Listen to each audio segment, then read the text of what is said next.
I have decided to take a public position on this issue. But before I get started, I would just like to say that I know there's a lot of very emotionally driven opinions on both sides of this issue. And I have looked at both sides over a very long period of time and have come to a conclusion on this issue. So I know that people feel very strongly on both sides, and I have looked at both of those perspectives on this issue. So here we go. I've heard it all in the past from all different kinds of people in life since the 90s that, college degrees are a waste of time and money. But the reality is that about 60% of the jobs still require them. And the vast majority of jobs that people can actually live on require college degrees, which would be, mid-tier level and higher level jobs in this nation. That is the reality of it, which ties heavily to this issue. In a lot of other nations, such as Europe, the government or the state pays for education. In U.S., this is a small percentage of the national debt, approximately $2 trillion. If the feds paid it off and completely paid it by the federal government, it would help the economy greatly. More people could afford cars, homes, and other goods. Therefore, I think the federal government should just pay it off. And then completely reform the system. That is the key. That would include capping the interest rates, making major structural reforms to the system, capping the fees, and getting the banks completely out of this. I worked on saving student aid and student loan programs and student government in college, and trust me, it is a highly complicated issue. I wrote letters to congressmen and senators. I worked on it with other students there in my freshman and sophomore year of college. It's a highly complicated issue, but we still need these programs, and the government needs to be involved in this. People need degrees to compete. Almost nobody can pay off these debts anymore. There's been a lot of wealth redistribution in the U.S., but it's mainly from the poor and the middle class to the rich as of late. Is this any different than the debate about whether we should have Social Security, Medicare, Medicaid, SSI, or disability? I don't think it is. The U.S. is already a more conservative version of socialism. The late socialist leader Norman Thomas admitted it about 100 years ago. That is the reality. I'm not saying it's right or wrong, I'm just saying it is.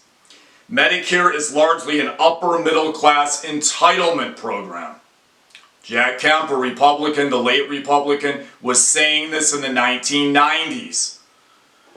Social Security, SSI, and disability are basically now retirement programs. Those three are largely retirement programs, especially disability and Social Security. The rich live off socialism in this nation. Many don't pay taxes and get large write-offs. All nonprofit foundations pay zero taxes and support a lot of un-American agendas, such as world government and rule by the old money rich. We all live off the state. The money comes out of the same kitty or the same box. We all have to pay for things that we don't want or like in this society. Like Gore Vidal said long ago, it's socialism for the rich and the free market for the poor. Taxes could be raised heavily on the billionaires to pay for this. That's one option. We waste so much money on wars and other overseas investments. That money could be used to pay off these student loans. We are so far beyond the idea of a balanced budget. I gave up a long time ago. It will never ever happen again, in my opinion. It's impossible now with our economy, our spending habits, and our overpopulation. The student loan system is a scam designed to never let you out of debt. The federal government should have never let the banks in. We've had bailouts for the rich in this country back in 2008 because of the automotive and the bank depression, and in 1989 with the savings and loan bailout. Those are just a few. So everybody gets all kinds of different things depending on how you look at it. If we do this, there needs to be social balance.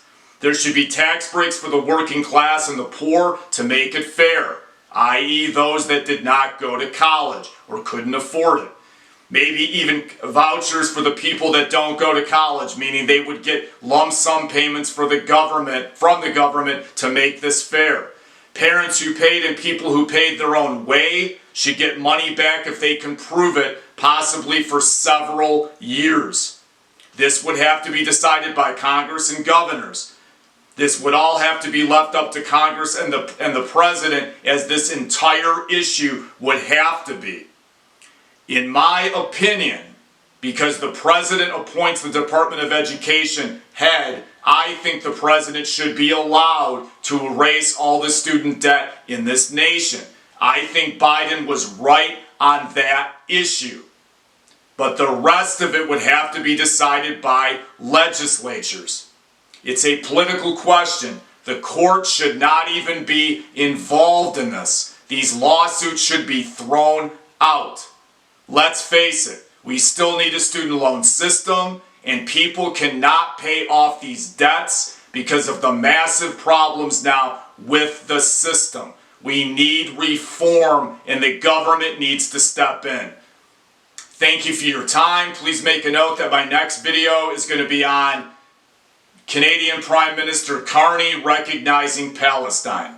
It's free to subscribe.